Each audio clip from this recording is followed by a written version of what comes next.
안녕하세요. 닥쳐라 정치입니다. 대구지검 서부지청의 진혜원 부부장 검사가 조국 전 법무부 장관에 대한 검찰 수사를 향해서 양형 기준상으로도 벌금형으로 권고되는 별건 죄들만 격가지식으로 기소한 부실한 결과라고 하면서 초라한 수사 결과와 그간 수사를 받은 분들의 인권 침해에 책임을 부담하는 것이 마땅하다고 주장했습니다.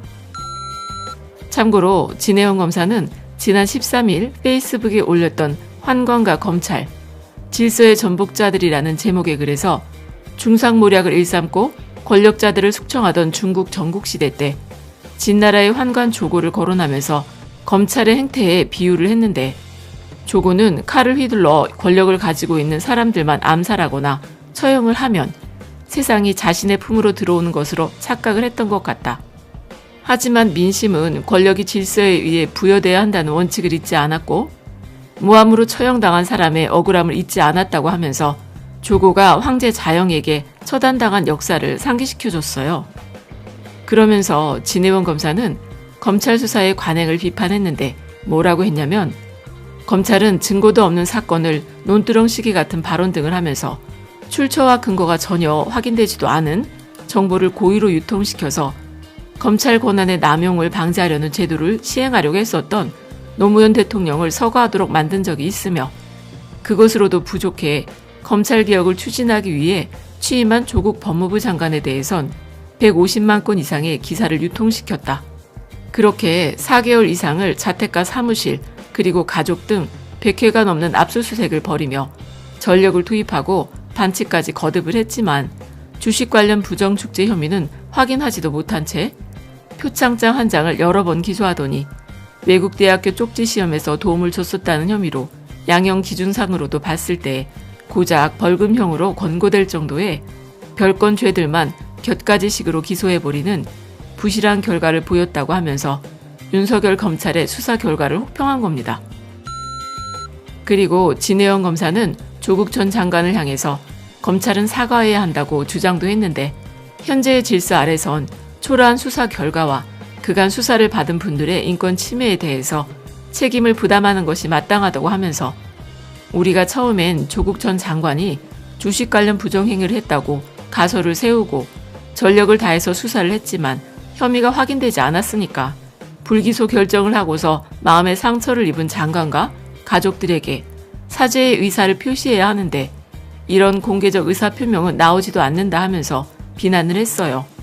그러면서 마지막으로 아주 핵사이다 같은 마무리를 했는데, 이 같은 검찰의 수사는 결국엔 공수처 설치를 찬성하는 여론으로 나타났다고 분석을 하면서, 질서에 권한 없는 전복은 민심을 얻을 수 없고 그러한 시도는 본래 질서에 의해 권한이 부여된 주체에 의해서 정리되는 것이 맞다며, 이 대목에서 고 노회찬 의원님의 명언이 떠오른다.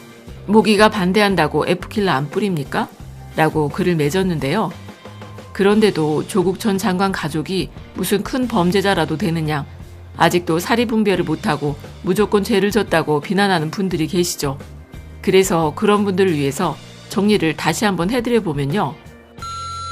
첫 번째, 조국 전 장관은 기소가 됐으니 죄를 지어서 그런 거 아니냐는 분들이 계신데, 하지만 조국 전 장관은 그동안 가장 크게 언론에서 떠들어왔었던 사모펀드 혐의로 기소된 게 아니라는 겁니다. 그러니까 언론이 부정축제 의혹이라는 프레임을 씌워서 조국 장관을 공격한 것은 당연히 사과를 해야 하는 것이죠. 그리고 두 번째, 조국 장관 대신에 부인 정경심 교수가 사모펀드 혐의로 기소되지 않았냐? 하고 비난하는 분들도 계신데, 하지만 대한민국은 연좌제라는 게 금지된 거 아닙니까? 더구나 연좌제를 위반한 것은요, 조국 법무부 장관의 청문회가 있던 날 배우자가 기소가 되면 사퇴할 거냐? 아니면 정경심 교수의 기소 관련 정보를 유출해서 언론이 퍼나르게 만들어 마치 조국 전 장관이 부정축제를 하려고 사모펀드에 손이라도 댄 듯이 공격해대던 사람들이, 그 사람들이 죄인이라는 것이죠. 그리고 세 번째, 동양대 표창장 문제를 아주 중대한 범죄라도 되듯이 비난을 해대는 분들이 계신데, 하지만 말이죠, 일반적으로 봤을 때 표창장이나 사문서 위조는 벌금이 많아야 100만 원도 안 해서 검찰에서는 보통 약식 기소를 한다고 하네요. 더구나 표창장 위조라는 의혹은 확실한 증거도 없고요. 위조인지 아닌지 확인하기도 어렵게 검찰 측에서는 표창장 원본을 확보하지도 못했다는 겁니다. 아니, 예를 들어서 누가 100만 원짜리 수표를 위조했다고 신고를 하면은 그 수표를 가지고 위조를 했는지 아니면 진짜 수표가 맞는지 확인을 하고서 기소해야 하는 게 당연한 일 아닌가? 그런데도 검찰은 일단 기소부터 했었고 그것도 더구나 청문회가 끝나가던 저녁 10시 50분경에 기소를 한 것은 무리한 기소였다는 비판을 피하긴 어렵다는 겁니다. 그리고 네 번째, 어쨌든 사문서 위조를 했으니 벌 받아야 하는 거 맞잖아 하는 분들도 계신데요. 원칙적으로는요, 표창장 등 사문서 위조는 위임을 했거나 위임이 추정되는 상황이라고 한다면 위조죄가 성립할 수 없다는 대법원 판례가 확립이 되어 있어요.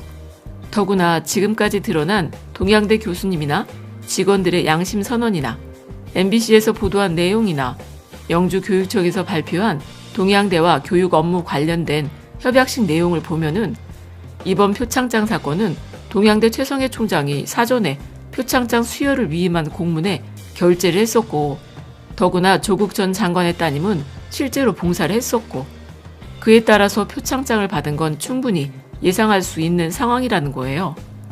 그러니까 아주 정상적인 검사라고 한다면 이게 과연 범죄 성립이 되는지 확인을 먼저 해야 했었고 그걸 또 확인을 했다면 공소를 제기해서는 어려운 상황이었다는 것이죠. 아니, 대학교 총장이 혼자서 봉사상 표창장에다가 도장을 찍는다고 하는 게 말이나 됩니까? 더구나 동양대 교수나 직원들도 얘기를 하는 게 있는데 그런 걸 한 번이라도 검사들이라면 들어는 봤어야 하는 게 공정한 거 아니겠습니까? 그리고 다섯 번째, 그래도 정경심 교수는 구속이 됐잖아 하는 분들이 계신데요. 자본시장법에서요, 단순 투자자는 처벌하지 않고요, 자금 운용자를 처벌하는 게 맞지요. 더구나 기업 합병에 사용을 하려고 했다면 그깟 10억도 안 되는 돈으로 어떻게 WFM이나 익성이나 상상인 같은 중견기업을 먹겠냐는 겁니다. 그러니까 정경심 교수는 자금 운용자가 아니라는 것이죠. 아니, 그런 일이 정말 가능하다고 생각하는 분들이 있다면 대략 10만 원 정도 가지고 동네 편의점이라도 먹어보세요.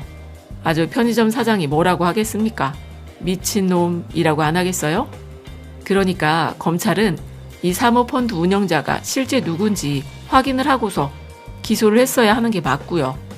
더구나 구속영장 심사는 증거 능력이 문제되는 게 아니라 증거인멸이나 주거 부정이나 도주 우려가 있을 때 구속을 검토하는 겁니다.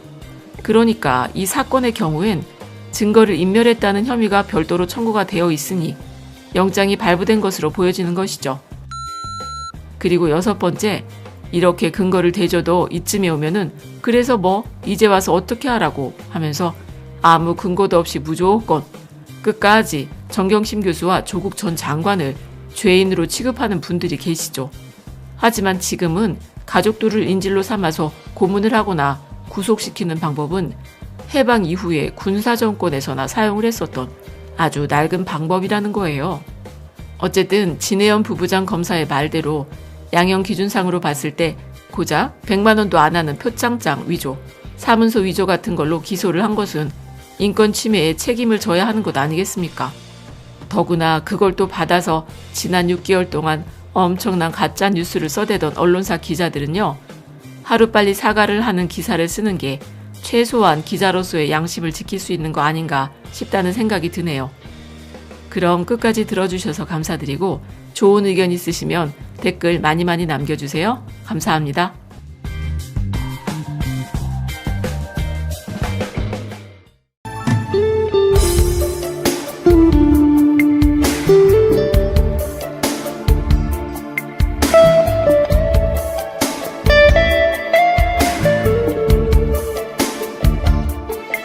thank you